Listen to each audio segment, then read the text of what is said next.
ಇದೇ ನಮ್ಮ ಕೆಫೆ. ಓ nice. Okay yeah ಬಾಯ್.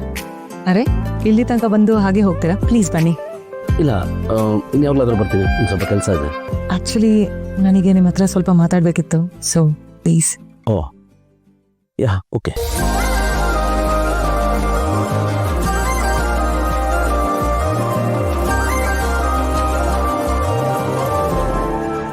ಇಂಡಿಯಾಗೆ ಬಂದಮೇಲೆ ಈ ಬಿಸ್ನೆಸ್ ಎಲ್ಲ ನಾನೇ ನೋಡ್ಕೋತಿರೋದು. ಓ ಹೌದಾ, ನೈಸ್. ಸೊ ಹೇಳಿ, ಏನು ತಗೋತೀರಾ? ನನಗೇನು ಬೇಡ, ಎಲ್ಲ ಮನೇಲಿ ಮುಗಿಸ್ಕೊಂಬಂದಿದ್ದೀನಿ. Please don't mind. Please, I insist. ಬಂದಮೇಲೆ ಹಾಗೆ ಕಲ್ಸಕ್ಕಾಗಲ್ಲ ಅಲ್ವಾ? At least soft drinks to cook. Sorry, ನಾನು ಕೇಳಬೇಕಿತ್ತು, ಡಯಟ್ ಏನಾದರೂ ಮಾಡ್ತಿದ್ರಾ? ಇಲ್ಲಪ್ಪ, ನಾನು ಡಯಟ್ ಗೇಟ್ ಎಲ್ಲ ಏನು ಮಾಡಲ್ಲ, ನಾರ್ಮಲ್ ಆಗಿರ್ತೀನಿ. ಭೂಮಿಕಾ ಅವ್ರು ನಿಮಗೇನು ರೆಸ್ಟ್ರಿಕ್ಟ್ ಮಾಡಲ್ವಾ? ಅದು ಇದು ಕಾನ್ಷಿಯಸ್ ಆಗಿ ಊಟ ಮಾಡಿ ಅಂತ. ಜನರಲಿ ವೈಫ್ ಆದವರು ಸ್ವಲ್ಪ ಸ್ಟ್ರಿಕ್ಟು, ಕಂಟ್ರೋಲಿಂಗ್ ಆಗಿರ್ತಾರೆ. No definitely not. ಅವರು ಬೇರೆ ಥರನೇ, ಅದೊಂಥರ ಸಪ್ರೇಟು, ಭಾಳ ಡಿಫ್ರೆಂಟು. ನಾರ್ಮಲ್ ವೈಫ್ ಥರ ಅಲ್ಲ ಅವರು. She is never demanding or commanding. She is loving, caring, ಯಾವ ಕಷ್ಟನೂ ಕೊಡಲ್ಲ. ನಿಮ್ಗೆ ಹೇಗೆ ಇಷ್ಟನೋ ಹಾಗಿರಿ ಅಂತ ಹೇಳ್ತಾರೆ. ನಿಮಗೆ ಆ ಥರ ಇರೋದೇ ಇಷ್ಟನಾ? ಸೊ ಯಾಕೆ ಇಷ್ಟ ಆಗಲ್ಲ ಹೇಳಿ? ಒಂದು ಹೆಂಡತಿ ಆದವಳು ಹೇಗಿರಬೇಕು ಅಂತ ಎಲ್ಲರೂ ಕನ್ಸು ಕಾಣ್ತಾರಲ್ಲ, ಅಂಥವರೇ ಸಿಕ್ಕಿದ ನನಗೆ. Is gem of A person. ಹಾಗಾದರೆ ನಾಳೆ ದಿನ ನಾನು ಕೂಡ ಹೀಗೆ ಇರಬೇಕಲ್ವಾ, ನಿಮ್ಮ ಎಕ್ಸ್ಪೆಕ್ಟೇಷನ್ ತಕ್ಕ ಹಾಗೆ?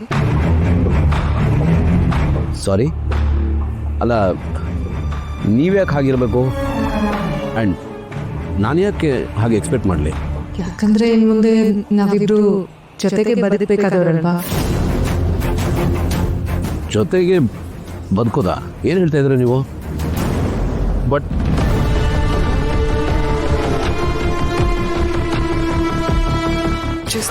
ಏನೋ ಜ್ಯೂಸ್ ಆಗಿರಲಿ, ಅದೇನು ಹೇಳಿದ್ರಲ್ಲ, ಏನದು? ಆ್ಯಕ್ಚುಲಿ ನಿಮ್ಮನ್ನ ಇಲ್ಲಿ ಕರ್ಕೊಂಡು ಬಂದಿರೋದು ಅದೇ ವಿಷಯ ಮಾತಾಡೋಕ್ಕಂತ.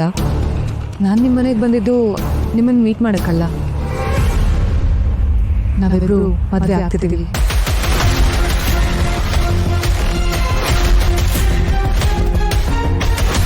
ಏನಂಕಲ್ ಸಮಾಚಾರ ಬರಕ್ಕೆ ಕೇಳಿದ್ರಿ? ಟೆನ್ಷನ್ ಕೊಡುವಂಥ ಕೆಲಸಗಳು ಮಾಡ್ಬಿಡ್ತೀರಲ್ಲಪ್ಪ ನೀವು. ಏನು ಕತೆ ಅಂತ ತಿಳ್ಕೊಳ್ಳೋಣ ಅಂತ ಕರೆಸ್ಕೊಂಡೆ. ಟೆನ್ಷನ್? ಯಾವುದ್ರ ಬಗ್ಗೆ ಹೇಳ್ತಾ ಇದ್ದೀರಾ ಅಂಕಲ್ ನೀವು?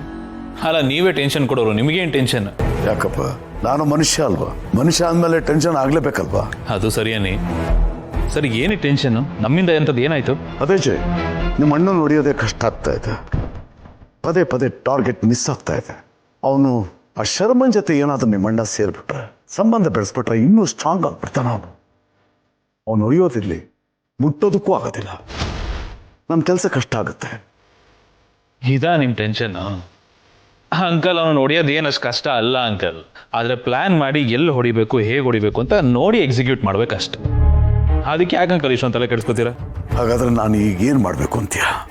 ನೀವು ಮಾಡಬೇಕಾಗಿರೋದು ಇಷ್ಟೇ ಅಂಕಲ್, ಕಾಯಬೇಕು, ಕಾದು ಹೊಡಿಬೇಕು. ಅದಕ್ಕೆ ಎಷ್ಟು ದಿವಸ ಕಾಯಬೇಕು? ಏನಾದರೂ ಒಂದು ಮಾಡಲೇಬೇಕಲ್ವಾ? ಅಂಕಲ್, ಒಂದ್ಸಲ ನೀವೇ ಒಂದು ಮಾತು ಹೇಳಿದ್ರಿ, ಒಬ್ಬ ಮನುಷ್ಯನ ಹೊಡಿಬೇಕು ಅಂದರೆ ಮೊದಲು ಅವನ ವೀಕ್ನೆಸ್ ಏನು ಅಂತ ತಿಳ್ಕೋಬೇಕು ಅಂತ. ನಮ್ಮ ಅಣ್ಣನಿಗೂ ಅದೇ ರೂಲ್ಸ್ ಅಪ್ಲೈ ಆಗುತ್ತೆ. ಅವನು ಮನುಷ್ಯನೇ ತಾನೆ ಅಂಕಲ್. ನಮ್ಮ ಅಣ್ಣನ ವೀಕ್ನೆಸ್ಸು ಭೂಮಿಕಾ.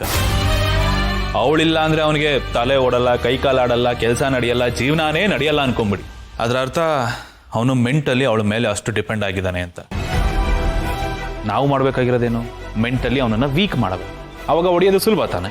ಸುಲಭನೇ, ಬಟ್ ನೀವಿಲ್ಲಿ ಇನ್ನೊಂದು ಎಡವಟ್ಟು ಮಾಡ್ತಾ ಇದ್ದೀರಾ. ಏನು ಇಡಬೇಕು?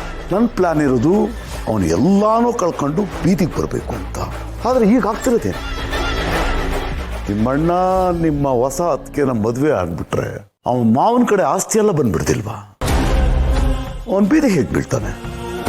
ಅವನು ರಿಚ್ ಆಗ್ತಾನೆ, ಅವನ ವೈಭವ ಇನ್ನೂ ಜಾಸ್ತಿ ಆಗ್ಬಿಡುತ್ತೆ. ಹೌದಲ್ವಾ ಅಂಕಲ್? ನಾನು ಇದ್ರ ಬಗ್ಗೆ ಯೋಚನೆ ಮಾಡಿಲ್ಲ. ಅವನನ್ನ ಬೀದಿ ಪಾಲು ಮಾಡಬೇಕು ಅಂತ ಇದ್ರೆ ನೀವೆಲ್ಲ ಸೇರ್ಕೊಂಡು ಅವನಿನ್ನ ರಿಚ್ ಮಾಡ್ತಾ ಇದ್ದೀರಲ್ಲ. ನನ್ನ ಪ್ರಯತ್ನಕ್ಕೆ ಕಲ್ಲಾಗ್ತಿದ್ರಲ್ಲ ಜಯ್. ಇರಿ ಅಂಕಲ್, ಆ ರೀತಿಯೆಲ್ಲ ಆಗೋದಕ್ಕೆ ಬಿಡೋದಿಲ್ಲ. ಏನೋ ಒಂದು ಮಾಡೋಣ ಇರಿ. ಬಟ್ ನೀವು ಹೇಳಿದ ನಿಜಾನೇ, ಅದು ಹಾಗೆ ಆಗೋದು. ಬಟ್ ಏನು ಮಾಡೋದು ಅಂತ ಯೋಚನೆ ಮಾಡೋಣ ಇರಿ.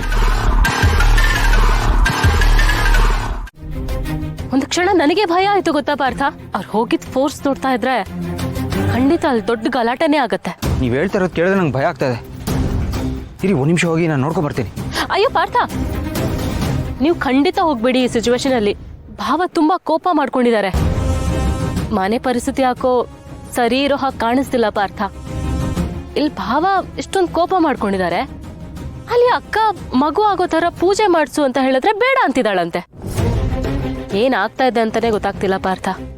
ಒಟ್ನಲ್ಲಿ ಎಲ್ಲ ಸರಿ ಹೋದ್ರೆ ನನಗಷ್ಟೇ ಸಾಕು. ಏನ್ರಿ ಇದು ಇಷ್ಟೊಂದು ಕನ್ಸರ್ನಿಂದ ಮಾತಾಡ್ತಾ ಇದ್ದೀರಾ? ಇದರಲ್ಲೇ ಗೊತ್ತಾಗತ್ತೆ ನಿಮಗೂ ಸಾಫ್ಟ್ ಕಾರ್ನರ್ ಇದೆ ಅಂತ. ಆ ಕನ್ಸರ್ನ್ ಇರೋದಕ್ಕೇನೆ ಈಗ ಈ ಮಾತು ಆಟೋಮೆಟಿಕ್ ಆಗಿ ಬಂದಿತ್ತು. What I mean to says Apeksha, ನಿಮಗೂ ಆ ಸೆಂಟಿಮೆಂಟ್ ಎಲ್ಲ ಇದೆ. ಆ ಥರದ್ದೆಲ್ಲ ಏನೂ ಇಲ್ಲ. ಈ ರಾಮಾಯಣನೆಲ್ಲ ನೋಡಕ್ಕಾಗ್ತಿಲ್ಲ, ಅದಕ್ಕೆ ಹೇಳ್ದೆ. ಅಪೇಕ್ಷಾ, ನನಗೆಲ್ಲ ಅರ್ಥ ಆಗತ್ತೆ. ಅರ್ಥ ಆಗದಿರೋಷ್ಟು ಏನು ದಡ್ಡ ಅಲ್ಲ ನಾನು. ನನಗೆ ಗೊತ್ತಿದೆ ನಿಮಗೂ ಅದಕ್ಕೆ ಬಗ್ಗೆ ತುಂಬಾ ಕನ್ಸರ್ನ್ ಇದೆ, ಕೇರ್ ಇದೆ ಅಂತ. ಬಟ್ ಅದನ್ನು ನೀವು ಫ್ರೀಯಾಗಿ ಎಕ್ಸ್ಪ್ರೆಸ್ ಮಾಡ್ತಾ ಇಲ್ಲ. ಯಾಕೆ ಹೇಳಿ? ಈಗೋ ಅನ್ನೋದು ಅಡ್ಡ ಬರ್ತಾ ಇದೆ. ಆ ಥರ ಎಲ್ಲ ಏನೂ ಇಲ್ಲ ಅಂತ ಹೇಳಿದ್ನಲ್ಲ ಪಾರ್ಥ. ಸುಮ್ಮನೆ ನಿಮಗೆ ನೀವೇ ಏನೋ ಇಮ್ಯಾಜಿನೇಷನ್ ಎಲ್ಲ ಮಾಡ್ಕೊಳಕ್ ಹೋಗ್ಬೇಡಿ. ನೀವೇನೇ ಹೇಳಿ ಅಪೇಕ್ಷಾ, ನಿಮ್ಮ ಮಾತು ಕೇಳಿದ್ಮೇಲೆ ನನಗೆ ಫುಲ್ ನಂಬಿಕೆ ಬಂದ್ಬಿಡ್ತು. ಈ ಬ್ಲಡ್ ರಿಲೇಷನ್ಶಿಪ್ ಅನ್ನೋದು ಅಷ್ಟು ಈಸಿಯಾಗಿ ಚೇಂಜ್ ಆಗಲ್ಲ. ಈ ಬಾಂಡಿಂಗ್ ಅನ್ನೋದು ಬ್ಲಡ್ಡಲ್ಲೇ ಇರುತ್ತೆ. ನೀವಿಲ್ಲ ಅಂದ್ರೂ ಅದು ಅಲ್ಲೇ ಇರುತ್ತೆ. ಬಟ್ ನೋಡ್ತಾ ಇರಿ, ಒಂದಲ್ಲ ಒಂದಿನ ನೀವು ಅದಕ್ಕೆ ಒಂದಾಗೆ ಆಗ್ತೀರ. ಅದನ್ನ ನಾವೆಲ್ಲ ನೋಡೇ ನೋಡ್ತೀವಿ. I bait.